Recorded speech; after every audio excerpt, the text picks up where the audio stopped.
Welcome to the American Moutsos Show. My next guest has been doing this for a very long time. Joel Skousen. Do you guys know the Skousen family when it comes to like freedom and the entire library that their family has written for decades and decades? He's a believer. He's an author. He is a patriot. He has been warning probably hundreds of thousands, if not millions of people over the last several decades about what's coming. Talks about the deep state. He has so many books written about preparation. Strategic relocation is one of them.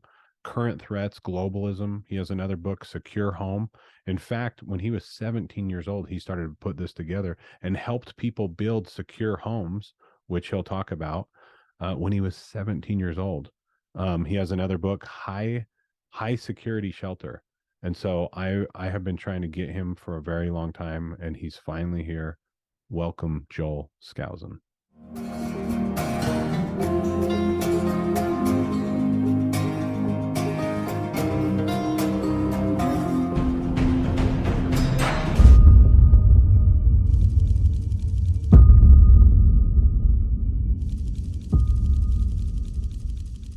What can I say about Freedom Blend supplements, says Bryce Hansen? Well, they are a game changer. They have helped my focus, energy, and alertness. My body feels youthful again and gives me the energy to keep and play with my son as long as he wants to now. I'm sleeping better, feeling refreshed in the mornings, which is very welcome surprise because sleeping has always been a challenge for as long as I can remember. Thanks, Eric and Freedom Blends, for your amazing product and the American pride it brings as well. So when Bryce says, thank you for your amazing product and the American pride it brings as well, that's exactly what it is. We've got pro-life protein. We've got sleep off socialism. We've got freedom fuel. That's our number one product. All of your fruits and veggies organic in a capsule, so you don't crave after carbs and sugars nearly as much throughout the day because diets don't work. But if you go over to freedomblends.com right now, you can check out all the line of products. You're going to love it. And one last thing, the American Moutsos Show is now on all podcast platforms. So it's not just Rumble channel that I have, but you can go to Spotify, you can go to Apple Podcasts. It's on all of them. So make sure to go there and listen to it, give it a review to help it up into the algorithm, and make sure to share with your friends. Joel Skousen, thank you so much for joining the show. I've been waiting to interview you for a very long time. We've been trying to meet up for quite a while now. And so thank you for finally joining us. Well, it's my pleasure, Eric. As I told my World Affairs Brief subscriber about your history and your standing up against the corruption in law enforcement, I'm a big fan of yours as well. Well, thank you, Joel. I want to get started. I want to start out with this. When somebody hears for the first time, like I'll talk to people that are starting to finally wake up, and I'll say, like the globalists, like the deep state, the New World Order. Do you know anything about that? And a lot of people, they don't know. So maybe let's start there. If you want to just pretend somebody's just barely waking up, and what would you tell them about this deep state kind of cabal? Well, what I would generally tell people is that the deep state is the enforcement arm of the larger globalist conspiracy. And the globalist conspiracy is a conspiracy to take away national sovereignty and individual liberty and force us all into a militarized global government.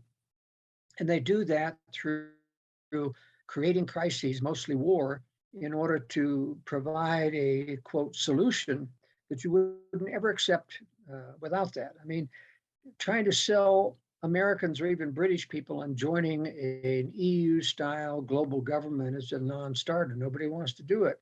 Who wants to go to Brussels and litigate a wetlands violation by the, International Criminal Court? I mean, it's just Americans won't tolerate that. But if you build up two enemies, Russia and China, over a period of since World War II, and that's what our government has done, is give aid and trade and military technology to these two nations.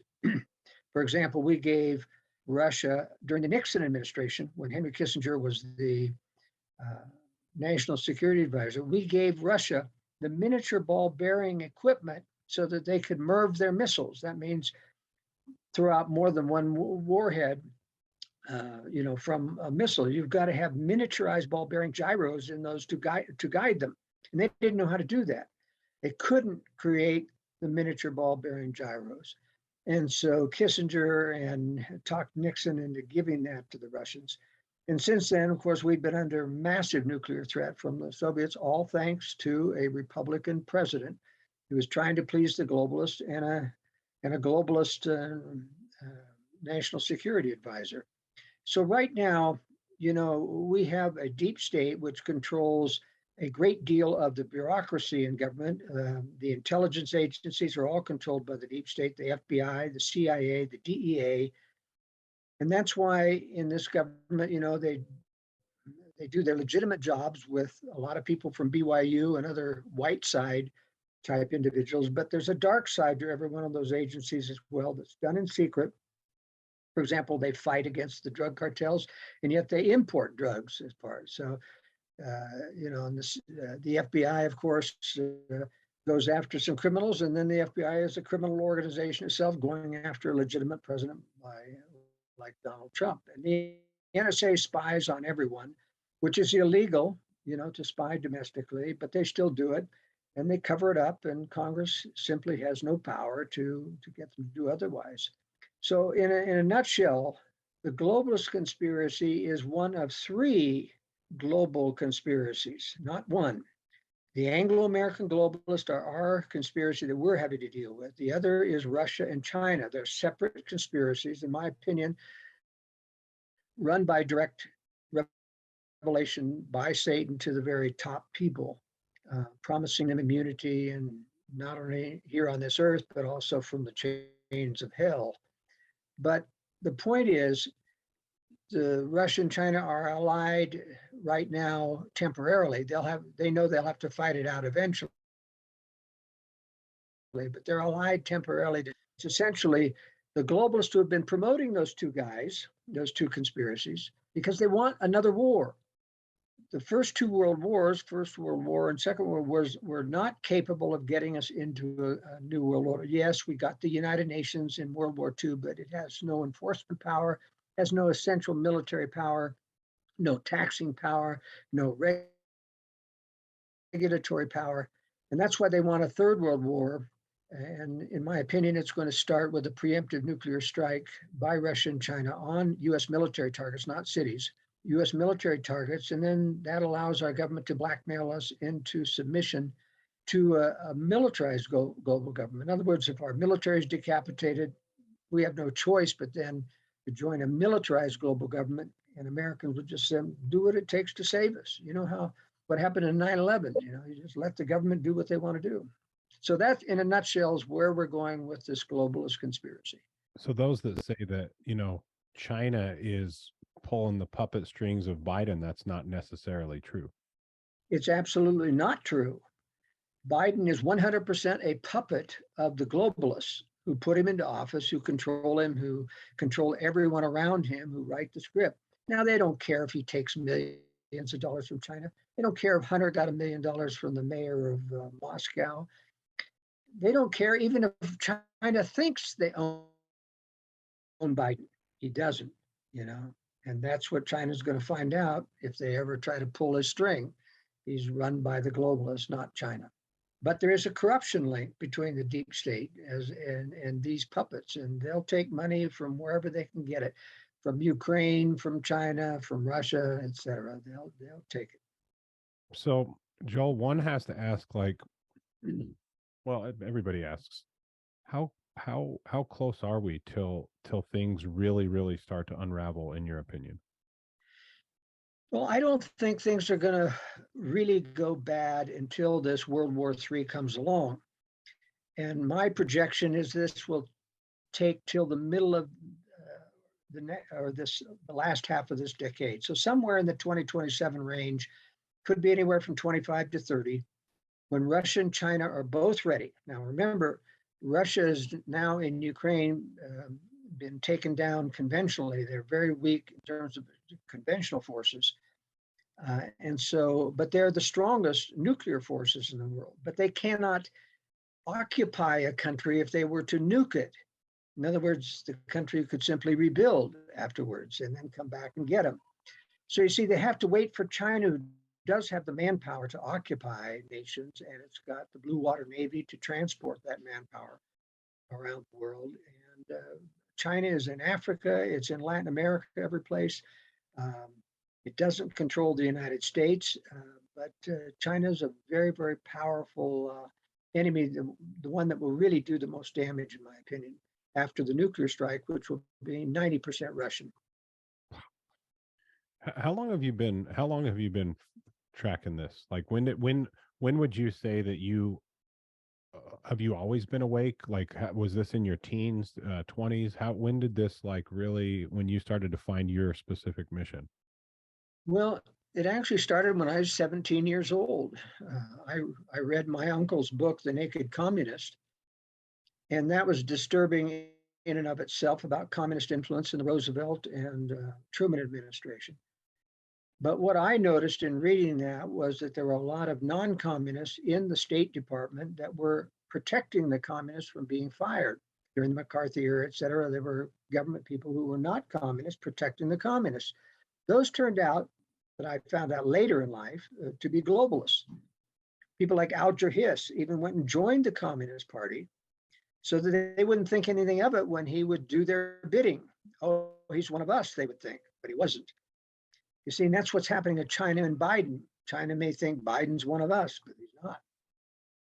Kissinger, for example, when he gave away everything in the Vietnam peace treaty of Paris, he told them secretly to give us 3 years before you take back, and it was almost 3 years to the day before they invaded South Korea. And that's when he gave up, which had nothing to do with the war, and he gave up Taiwan's seat on the Security Council or the UN and replaced it with Red China, all the while knowing that Red China was capturing and taking away from the Korean War and Vietnam hundreds and hundreds of American prisoners that never were repatriated. A lot of those went to the Soviet Union as well. This is real traitorous stuff. I just got done reading a book called Soldiers of Misfortune, and a great book on research on all the probably 20,000 soldiers at least that have been taken that were not given back by the Soviet Union at the end of World War II, that were kept hostage and went to the slave labor camps, and a few of them are probably still alive. But the cover-ups of our American government trying to make sure that the American people don't know about that is just incredible. Wow. This is so just listening to this, it's so unbelievably overwhelming just because we're living in it. It's like it's right here in front of us. And so I want to get into like what do we actually do about it? You have three amazing books that I want to talk about. You have Strategic Relocation, you've got Secure Home, and then High Security Shelter. Can you just kind of give a little bit and then also tell people how to get these books? Why did you do these books? What prompted you to do these books? Well, I'll start with that last question. When I was 17, after reading Cleon's book, I decided, there's a bunch of traitors in our government, and this isn't going to turn out very well. I designed my first high security home at 17 years old. It was the first home I ended up designing and having built here in Utah for a client, but I designed it at 17 years old because I knew that we were going to need survival residences because there was going to be war and betrayal and those types of things. Now, I first wrote, the first book I wrote after I got out of the Marine Corps. I was a fighter pilot for the Marine Corps and didn't get along with the military bureaucracy and the corruption that was endemic to that. When they came back from Vietnam, I joined my squadron just as they came back, and they brought with them all of their filthy habits from Vietnam, things that they do what the wives don't know about. They wanted to continue, with stag parties in the military, and I refused to go along with it. So my career in the military, even though I was top-rated pilot, didn't last very long because I wasn't going to go along with the moral corruption. But I got out of the military and I wrote my first book, The Secure Home, in 1979. It's been published ever since. It's now in its fourth edition. And that's everything from A to Z in preparation, everything from design, construction, fortification, generators, solar, food supplies, bulletproofing, walls, windows, and doors. I cover everything in there, plus a huge appendix. It's 700 pages and is a great resource. I did strategic relocation, which is my bestseller in the year 2000, because I was one of the principals, along with Gary North, in warning people about the Y2K crisis that eventually was coming. And I did take the position that I thought the government was going to fix most of those things. Had about 5 major problems, electronic problems, and air traffic control and other things that happened at Y2K when the switch over to the year 2000.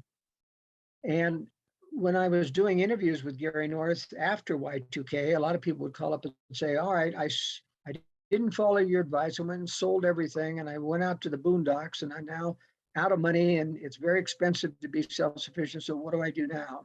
And so I said, well, you've got to go back and reestablish your financial lifeline and do it right again.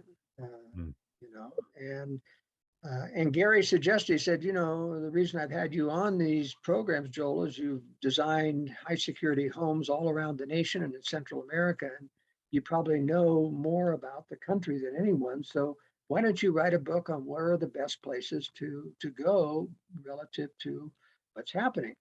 And so strategic relocation analyzes all the factors you need to know about relocating for security, not only, you know, crime in cities, ecological things, pollution, corruption, traffic. I rate at least 20 areas in each particular state and where each state rates gun control, medical freedom, whether or not you can homeschool or not. Everything is in strategic relocation.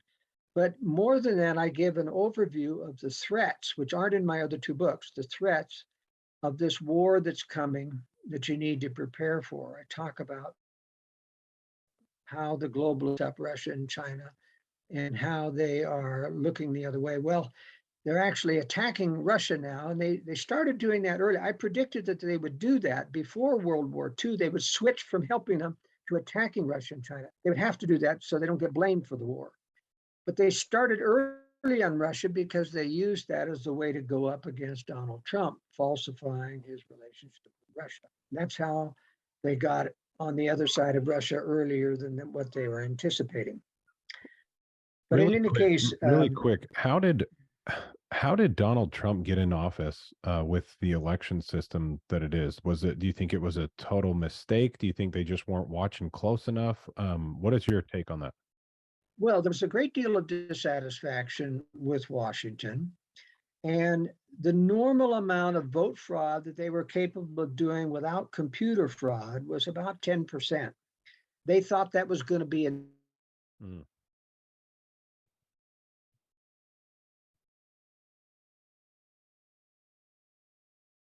enough to defeat Trump, and it turned out not to be enough, so et cetera. But it wasn't such an overwhelming rejection of Hillary Clinton that Trump won. And, you know, she had prepared this lavish celebration. She thought she'd been assured that she was going to win. It was a shock to them all. You could see it on the faces of the newscasters. They were just morbid. It was just, this isn't supposed to happen. You know, we control this stuff. Well, they do now. You know, now that they've got computer vote fraud, which they pulled out in spades against Trump, they can make it disappear. You know, they can alter the computer programs and get a certain result and then make the program disappear. So it's almost impossible to trace now. That's how good it is. But anyway, strategic relocation is for those who are going to remodel, add on, and build a shelter underneath and add on. I recommend that everybody have a high security shelter, not only because of being fallout resistant, because there is going to be a nuclear war. I'm 100% certain. And people, you know, are not that concerned because the media isn't concerned. They aren't beating the drums, but you watch. When it's too late to prepare, they'll start to beat the drums of, you know, a day or 2 before the war, and then be too late. But the big thing is this war is going to be preceded by an EMP strike, which is going to, and only Russia and China can do this. It takes 10 or 12 nuclear weapons all over the US and Canada to take down the entire grid. So forget about North Korea, forget about Iran. Only Russia and China are going to do this. And about 15 minutes before a nuclear strike on military forces, they're going to take down the grid. And so you have to be prepared for massive social unrest and probably famine for up to a year, because we don't stockpile any of the high voltage transformers that transform the thousands of volts on long distance lines down to usable 240 volts in your city. And so they're all made in China, by the way. And of course, in a war with China, we're not getting anything. So I think it would take a year without electricity for the US to rebuild the infrastructure in a piecemeal manner to be able to start to produce those huge transformers to get the grid back online. Wow. So one of the reasons why you need a high security shelter is not just against protection against fallout, but you need to be able to hide yourself and your food storage or your self-protection means, weapons or ammunition, because you don't want to be shooting just starving people. You see what I mean? You just want to disappear. You want to get into a concealed safe room that they can't find and they can't break into. Leave your door open, let them pillage what little bit you have upstairs and move on. But, people don't realize that you can't build those types of things just in an instant when you see the crowds coming down the road. You've got to do this in advance. And fortunately, most people in the area of your broadcast, Utah and Idaho, have access to basements. Almost most homes have basements, and you can convert a basement, a portion of it, into a high security shelter using my book, The High Security Shelter. And it has actual architectural plans about how to do it and what kind of equipment to put in and how to do even concealment. Several schemes on concealment to hide that room so that people can. On a low end, budget wise, what do you think that would cost on a low end? Well, the lowest end you can do is to not have a secured room, but just actually to take some concrete block and make a U-shaped enclosure in your basement up to about 6 feet, put a couple of pieces of plywood strong enough to hold the block and put concrete block over the top. That you can do probably for $500. Okay. Wow. Nobody's got the excuse for not being able to do that. But to actually make a concealed room, if you do it yourself, and you should do it yourself, because if you hire somebody done, they're going to be knocking on your door someday, wanting to be in that shelter, you see. And that's, the High Security Shelter book is a do-it-yourself book. It shows you how to do that. Everybody can really do those things fairly. Masonry and laying block is not that difficult. Probably, you're looking about $20,000 to do one of those shelters. Mm. If you do one from scratch from an addition to the house, or you put an addition to your garage and drop a basement before, with a poured concrete, so you're looking upwards of $75,000 to $80,000. Wow. So you can see doing something in the basement at about $20,000, including equipment, is the way to go. Yeah. And if there is no basement, then what? Well, then I recommend you probably move to a home, while you can, move to a home that does have basement potential. It's just like I say in strategic relocation, if you're within 10 miles of a military target like Hill Air Force Base or Dugway, et cetera, then you need to move.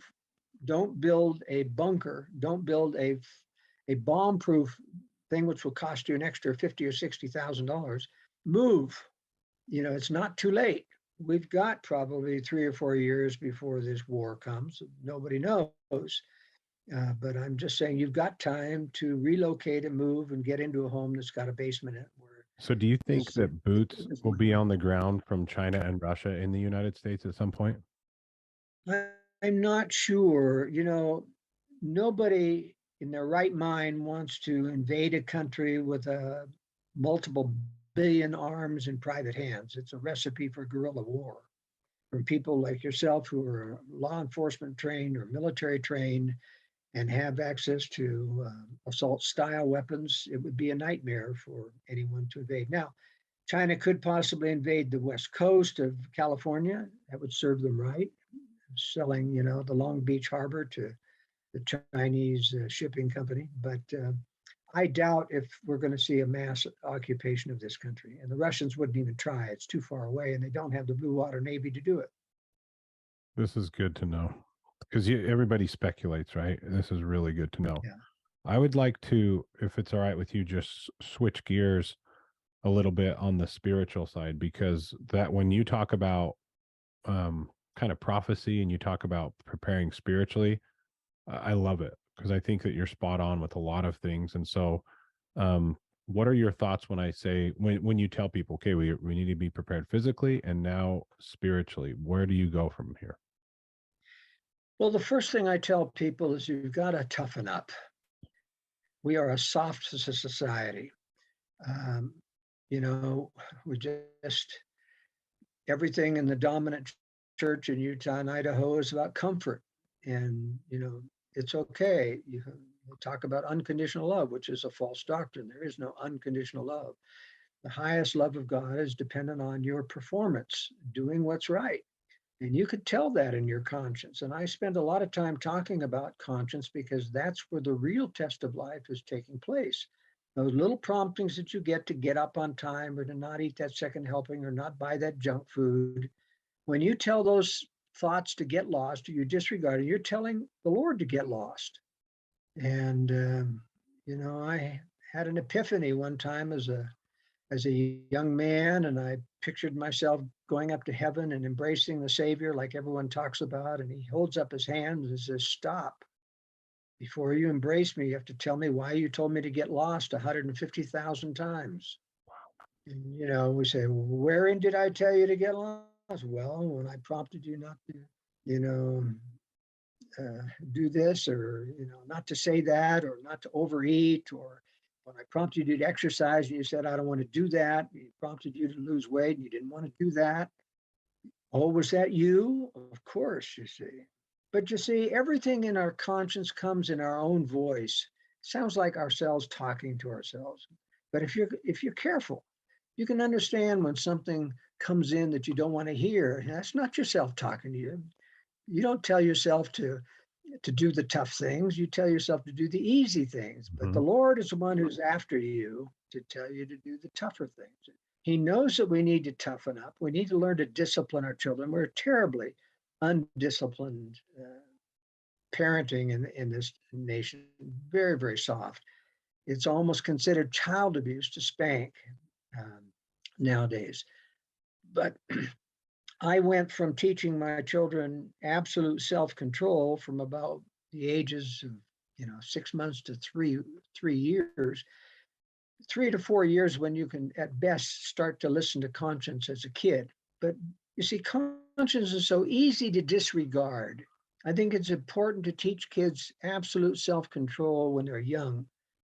None of this count to three before you expect them to obey you. If I called to, a little boy, and said, "Come," and he said, "What do you want?" He had a freight train coming at him. And Mhm. that's the last time he ever refused to come. Now you say, "Well, that's the old Marine Corps guy, running his house by force." Well, I'll tell you, which is better, to cure the problem the first time so that it never comes up again, or to keep giving him time and time again and you never solve the problem and you have these uncontrolled worldly kids that have no self-discipline. The reason I expected my kids to really learn self-control is because conscience is so easy to disregard. You've got to have a tremendous amount of self-control to kick yourself in the pants and do what you know you should be doing. And Mm. that's part of toughening up, is learning to overcome our weaknesses. We come from a pre-earth life, and that spirit world is all around this world. So people get infected by what they see going on in the world as spirits. Ooh, I want to do that when I get, ooh, I want to do that, you see. And that's why certain kids come down and have these proclivities. Some are worldly, some are naturally more spiritual. That means that they were listening to the real voice up there.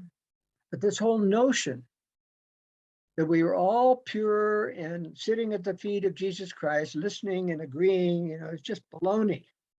You know, what you see in the differences of people here, that's the kind of differences were there. It wasn't just one big Sunday school going on up there. I mean, listen, Cain came down. He was part of the 2/3 that agreed to come. But the Lord told Cain that you were perdition before the world was. Perdition.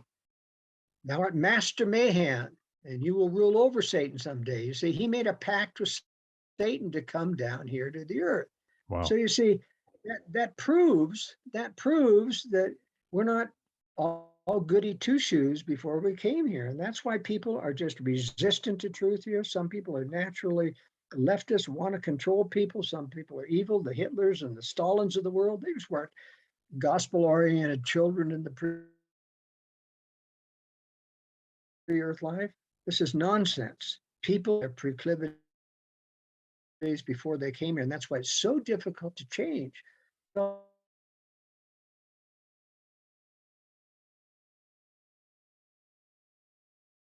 The self-control, iron-willed self-voice of conscience, frequency. It can't be tapped into by the world. It's a spiritual frequency, and there's only a receptor in the mind that receives that. But Satan can also talk to it. And you know what Satan is saying when, like, you're prompted, to get up on time, and immediately you get this feeling, oh no, that's okay. Okay, you can do it later. You're too.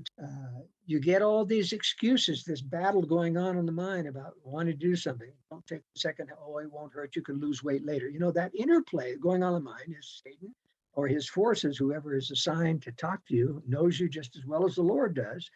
And he's going to counter and he's going to play up on your weaknesses and get you to stay the same and to resent any notion that you should change.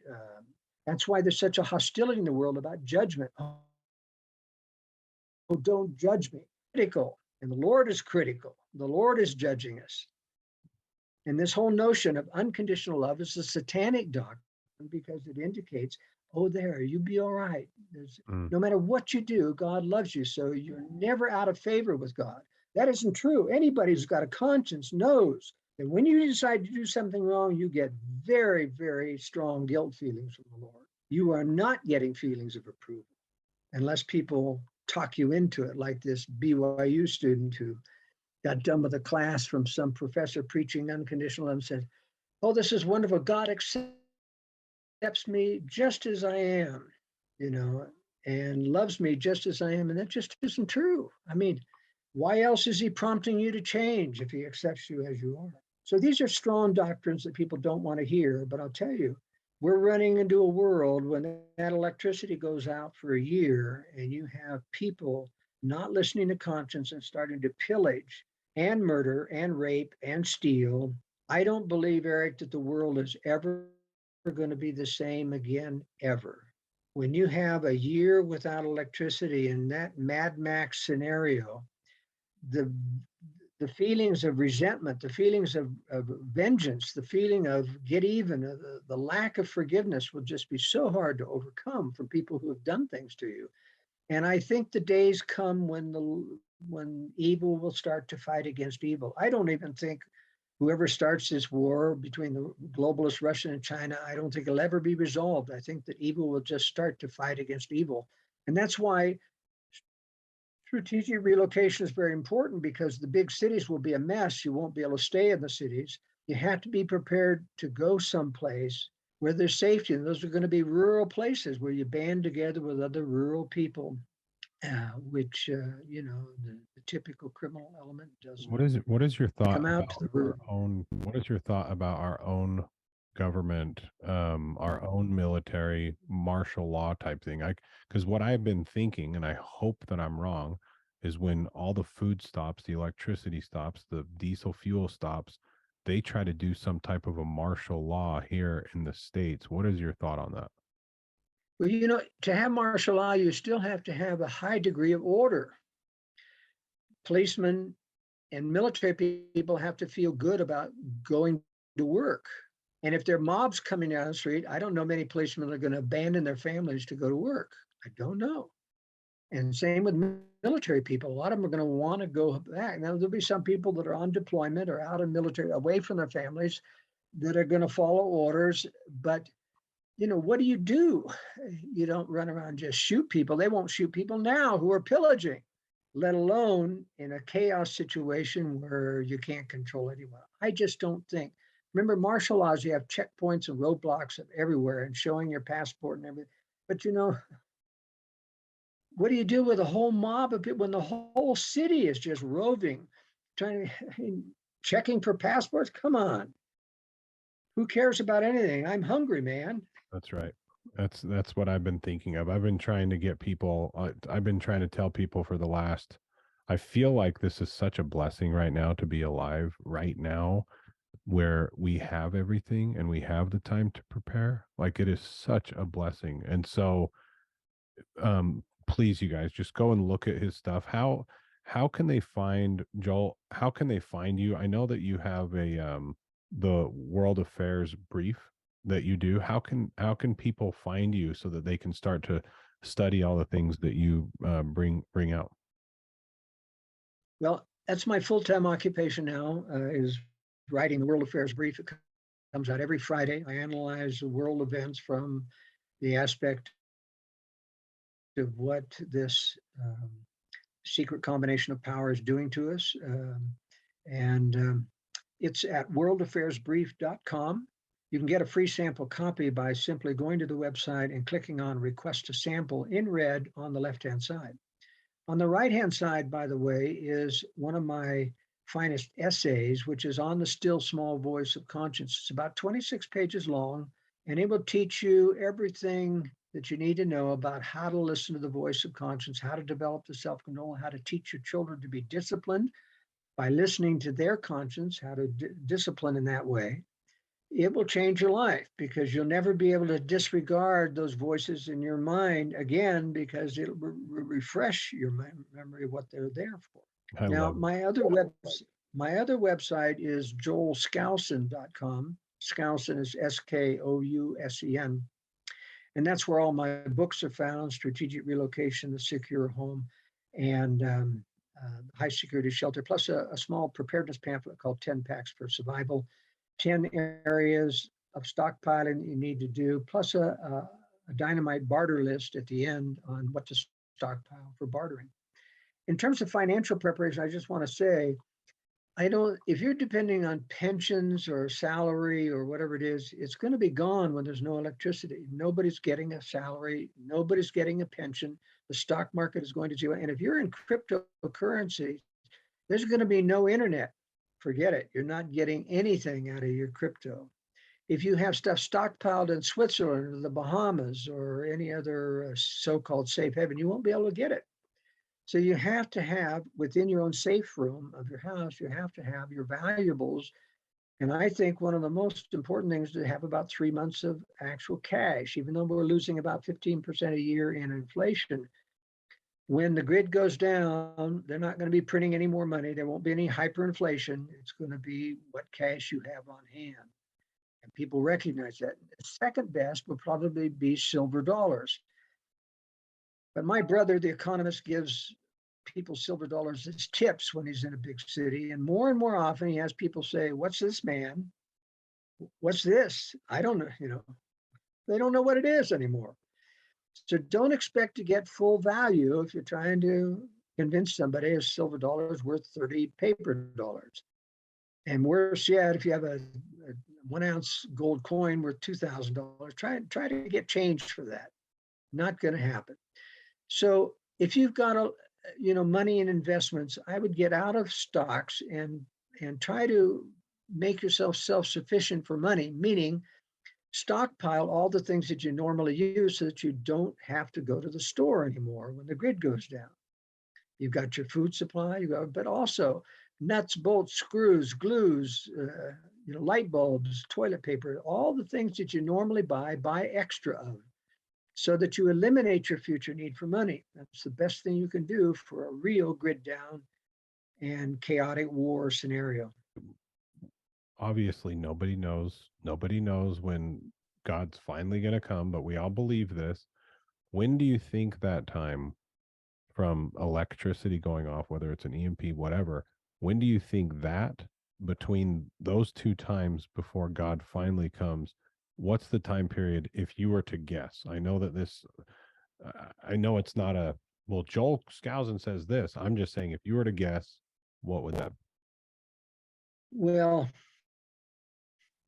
I think it comes after the war. The war is essential to kind of um, separate the good from the evil.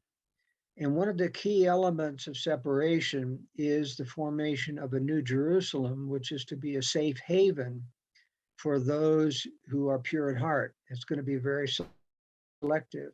It's very interesting. This safe haven, the New Jerusalem, is in the state of Missouri, northern Missouri, Independence, Missouri, on through far west Missouri, and it has to be cleansed before that. And that means there has to be major destruction, as well as I think there's going to be more bioweapons. I think the plagues that are prophesied in the scriptures are not God determined plagues, but he unleashes the evil that men are planning right now through the Wuhan lab and the other hundreds of labs, bioweapons labs that the US and Russia and others in China are operating right now, creating horrible weapons. And I think they'll end up cleansing a great deal of the world, plus war. That's how a lot of the depopulation will occur.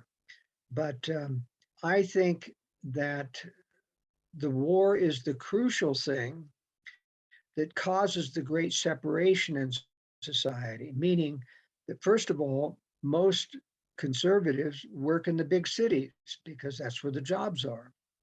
And we're always a minority in the big cities, even in Utah. Good people are a minority in Salt Lake City because it's, you know, going to be prophesied one of the wicked cities of the world. It already is.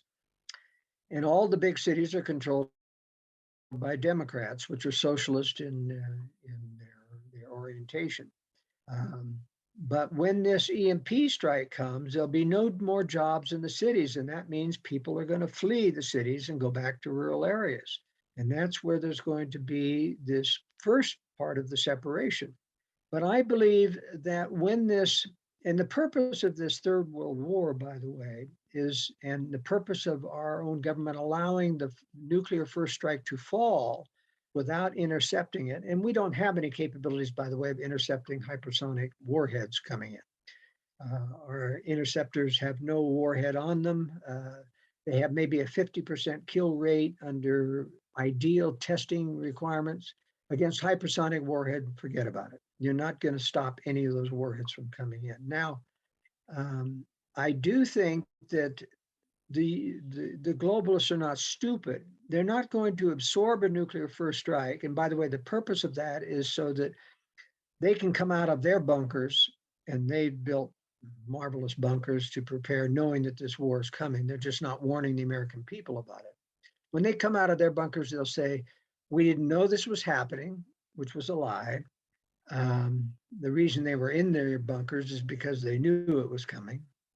And they have spies in both Russia and China. They'll know when this strike is coming, but they won't tell us. They want the maximum amount of panic because they'll say, now that our military has been decapitated, the only way to protect ourselves is to join in a militarized global government with other non-communist governments. That's exactly what will happen. And I think, by the way, the new EU army that is secretly being formed in Europe is going to be the seed stock for the militarized global government.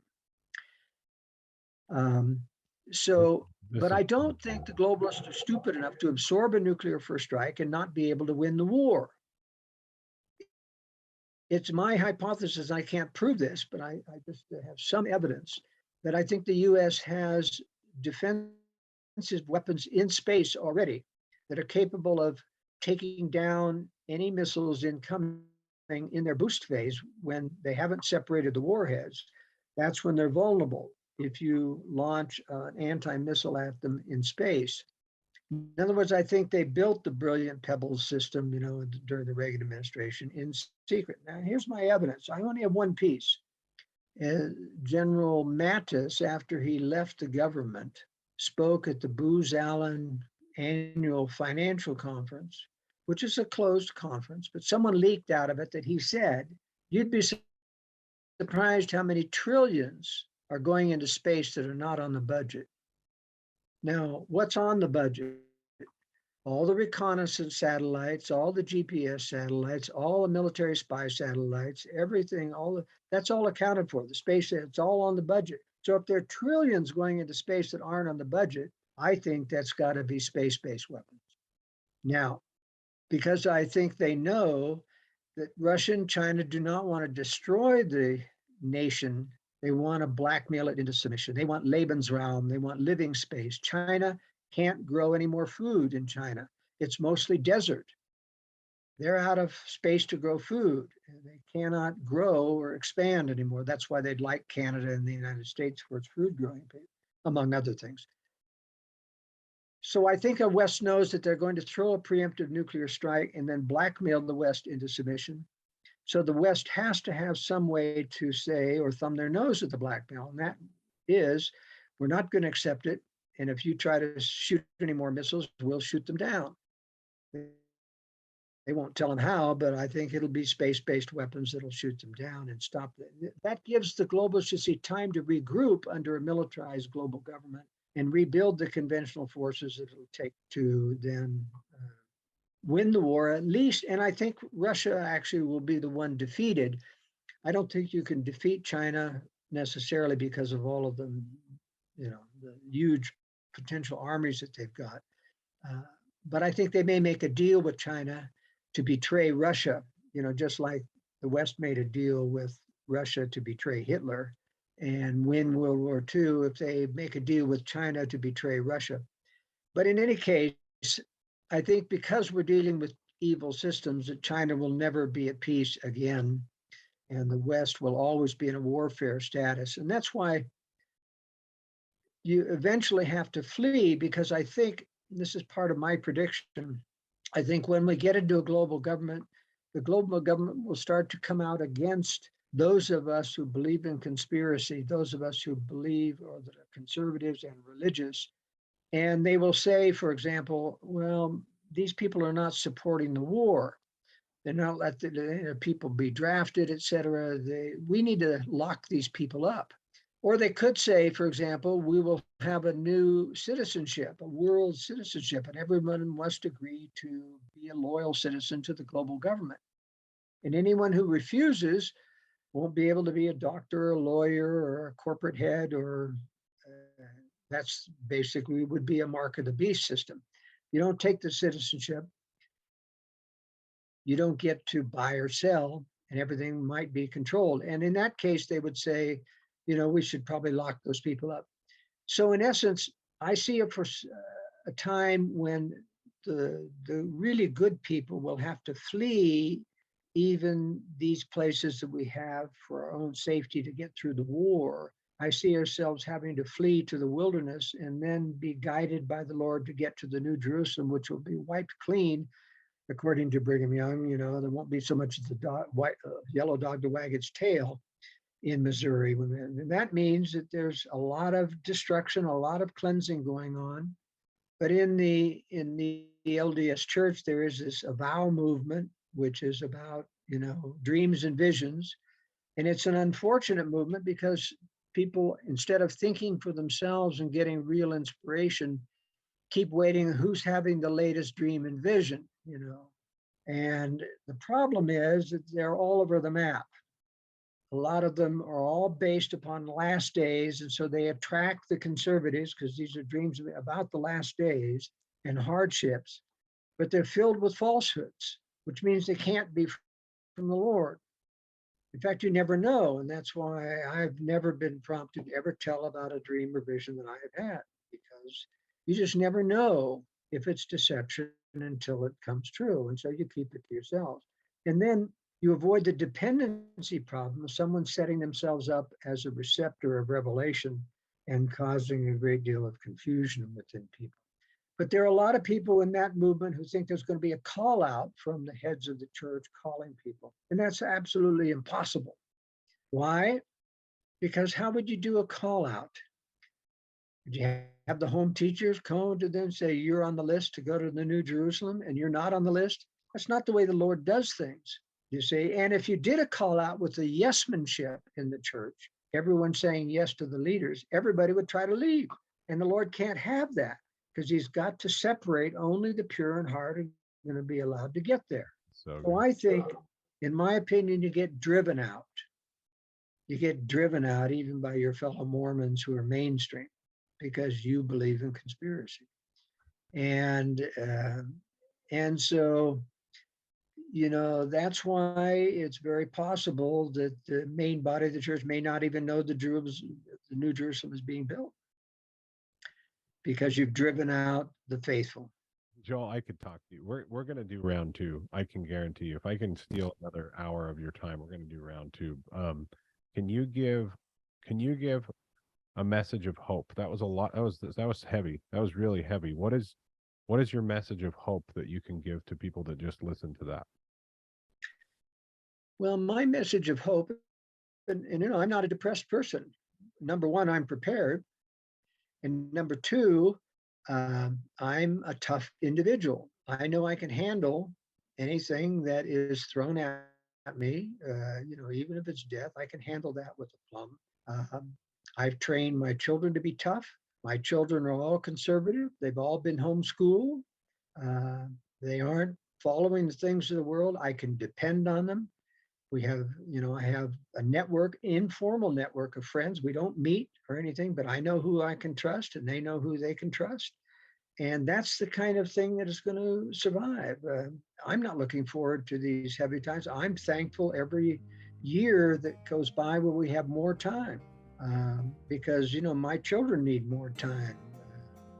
And so I'm not optimistic, but I'm not depressed, because I know that when you do what you're supposed to be doing, and I try my very best to follow every prompting of conscience that comes, that when you do that, you merit the blessings of protection of the Lord.